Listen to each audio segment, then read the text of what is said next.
Alright, magandang gabi po sa inyo lahat. Welcome to Sports Corner PH interviews for this Saturday. And our guests, even though it's late, it's actually 10:23. As of this recording, 10:23 na po oras natin. Makakasama natin isa sa mga youngest and brightest jet ski riders na namayagpag po even in the four legs last weekend and even in the past three or maybe all legs of the JSUP Jet Ski National Championships, one in Jensan and three in Subic, definitely it's gonna be a future. I'm talking about the future of Philippine jet ski. I'm talking right now to a Pinoy young champion sa jet ski in Nigel Sarmiento. Nigel, good evening and thank you for joining us in this interview. Yes, thank you. Good evening. Thank you for inviting me. And thank you also for the accepting the invite to have you on our program. First of all, kamusta na po kayo? How things going on right now? It seems you are busy with all of your hard work, training, prioritizing the studies, and even other stuff that most kids can do. Yes, it's off season now, so after all the training, I have to focus on my studies now. So yeah, Yun. So Nigel, we'll get to know you very much often about you because you are definitely making your name into jet ski. At sinasabi natin, you are the brightest prospects talaga in the Philippine jet ski in replacing the veteran talents like Paul de Rosario and even your coach, si BJ Ang. But I want to ask muna, how old are you right now? What is your age right now? I'm turning 13. I'm 13 and I'm turning 14 next month. Okay, so 13 years old, but 14 on October 8th. October 8th. So advance happy birthday to you. And do you wish more successes in your career nga, ika nga, yan ang aking wish sa inyo eh. And very young lad at the age of 13, turning 14, at what age or year did you start riding a jet ski? Did you use before to be scared on oceans, but lately you have overcome it? And what was your first impression in riding the jet ski on your very first try? Well, I started jet skiing 11 for fun. Then when I turned 12, I started liking the sport and I started racing. Actually, I really like the water, so I wasn't really scared. I love swimming all the time, so Ah, you also snorkel or swimming too? yeah, but for fun lang. All right, all right. And a great feeling to know that your coach is actually one of the legends of Philippines jet ski racing. In fact, siya din po yung bronze medalist ng SEA Games sa Phnom Penh, Cambodia. I'm talking about BJ Ang, Billy John Ang. Ano ba yung nasa isip o Billy Joseph o Billy John Ang? Hindi ko alam kung ano yung name niya, but I will clarify nga kay BJ. Ano ba nasa isip mo nung si BJ was actually tutored or instructed you at the start of your career, and what are the advices you have take from him to help you improve your skills in riding the jet ski? I I'm I really I really have I really appreciate getting coached by one of the best riders in the world and our bronze medalist. I really appreciate it and I love the opportunity. All right. And it's truly helpful for you to have a solid training program with Coach BJ as your mentor to accelerate yourself and to earn momentum sa mga races na sinasalihan mo. So, it was a big help itong pagkakaroon ng self-esteem, to have a great confidence, to at least grow yourself as a rider and to excel yourself in different competitions. Yes, you need to be confident in your races. You need to practice more to build up your confidence and work harder and always listen to your coaches. All right. So before we talk about your preparations, the usual preparations before the race, can you describe your first ever competition? What was it, and how was your take on getting that podium finish for the first time? My first race, I was really nervous because that's my first time experiencing to race. Um, my my first category, I was with the big boys. I didn't get the podium, but in my other categories, I got first and third. It's hard to remove your nervous in the starting line, especially in the starting line, especially before the race. But when we're racing, I'm really focused, and the nervous is not there anymore. Okay, in what year ka pala nag-start competitive racing na? Uh, 12 years old. 12 years old. So that was 2 years ago, no?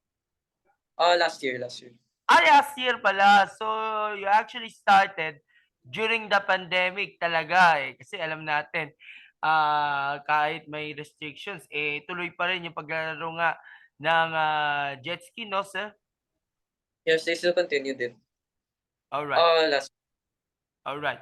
And how was the preparations before the race? There are actually rituals that you observe during the training in order to get prepared for those competitions.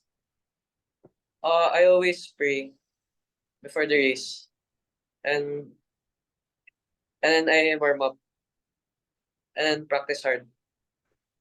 All right. And you have actually greatly excelled yourself in your 2 years that you have played jet ski racing. And definitely you got some more medal finishes, podium finishes, and now the overall trophy in different jet ski competitions, one of which is the Network Club race early this year. And even in the recent jet ski national series, last year and this year alone.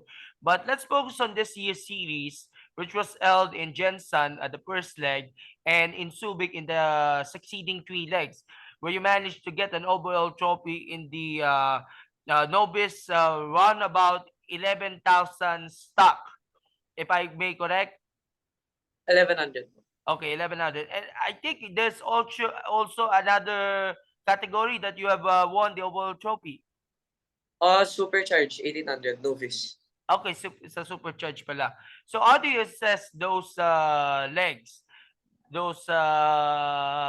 in the national series in order to get the overall trophy in those categories? How do you assess? How do you observe those performances?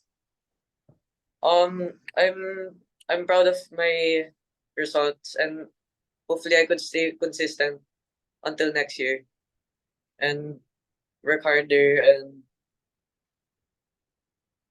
and stay consistent. All right. Nigel, how do you describe the heated competition? Because this series also invites some foreign counterparts. Kaya there was times that you also observe and watch other races. But on the level field, comprised of our skilled jet ski racers in your age group, you definitely dominated the race. So how do you describe the level of competition there in these categories that you have won the overall championship? Uh, I'm. It was very challenging to compete with foreign racers, but it definitely helped me improve myself and get more experience from them. Among those who have watched the foreign riders, what was your idol during the race? Tito BJ. He's Si my Tito idol. DJ. Pero sa international, yung mga hindi Pinoy po. Mm, I have a lot. Like Atopon, Albaz, and Junicoma, Okay, mostly from Thailand and Malaysia yung nabanggit niya ni and Nigel. Kuwait. And Yes. all right. And like some athletes, there's also struggles and difficulties that help you persevere and continue to get a humbling experience on your own. What was the struggles that you have take to bounce back into the competition? not being able to practice due to typhoons. Oh, so what was what was the story about it? There's too much trash in the shore, and it's always going to our jet ski's engine. So we couldn't practice because it could break. Oo nga, eh, kasi alam niyo naman siguro, dahil sa sobrang, lakas ng mga alon, eh, naapektuhan rin yung ating mga jet skis na ginagamit at hindi kayo nakakapag, practice on your own. Okay, and what's what on your mind that you have won the overall trophy despite you have said, before, earlier that you have struggles in doing practice, not doing practice while we are experiencing inclement weather. You have engaged in winning two trophies in the Smart Charger and of course the Novice. How do you see these titles as a huge improvement into your young career? I focused a lot and pushed myself to do my best in every race I had and get a lot of experience from all the riders, to listen to my coaches and my family and from their support. Okay. What about the support system? Are you grateful for the encouragement and the support being given by your family, your parents? Watch also your games, your friends, and even those who have sponsored the equipment and other gear. Maybe you can acknowledge yourself, themselves. I want to thank my sponsors, Blanche Racing, Networks, Jet Pilot, Alpine Stars, and my family for supporting me through my races. My brother, my sister, my mom, and my dad for always supporting. All right. Nigel, what do we expect after this national series? You are now in your off-season mode. What's next for you? What will be the next competitions that you are set to be joined? Uh, I think I might. We're not sure yet, but hopefully I go to Thailand and I will practice harder for the next season. Okay, so Thailand by early this year, no, or by early next year, no. Yes, maybe All right. So Pro Tour or Jet Ski Pro Tour. okay, so please update about that as soon as possible. And what are the goals that you have envisioned into your young career? Actually, did you dream before that maybe someday representing the country internationally and to win medals just like your idols like Paul De Rosario, your coach BJ Ang, who are definitely the legends and institutions in the sport of jet ski in the Philippines? I want to race internationally, and I wanna be like Tito Paul, Tito BJ, and that's internationally. And I look up to them. Okay, my last question is this. What is your message to your young persons out there who wanted to try jet ski and to, let's say, have ambitions and aspirations to become a young champion like you in the coming years to come? They wanted to. Um, Always believe in yourself, practice hard, and always listen to your coaches and learn from every race and get experience and experience, win or lose. All right, and we'd like to thank you, Nigel, for having us in this wonderful competition. Nice to meet you, and definitely we look up to as the one of the younger champions, the bright prospects in Philippine jet ski racing, and we do hope for a good outcome, great results in the next competitions to come. Before we get your final remarks, mag-photo op muna tayo. Thumbs up and smile. In 3, 2, 1, go! Okay. Nigel, it's your turn to have your final remarks and your message to our followers of Sports Corner PH who are supported you in your career in jet ski. I want to thank you for inviting me to this interview, and thank you to everyone who watched this interview. All right. And again, we'd like to thank you, Nigel, for having with us this Saturday evening. In art, stay in school, keep up the good work in your studies, and level up and excel your aspirations in order to get prepared and to get a full speed ahead in different international competitions. And we do hope for a great results there in your upcoming competition in Thailand next year. And please update us if there's anything you want to have some updates and developments about your rising jet ski racing career. Nigel, thank you so much for having with us here on this interview and we do hope to see you soon. Bye-bye po. Maraming salamat po and God Thank bless. you. Next season.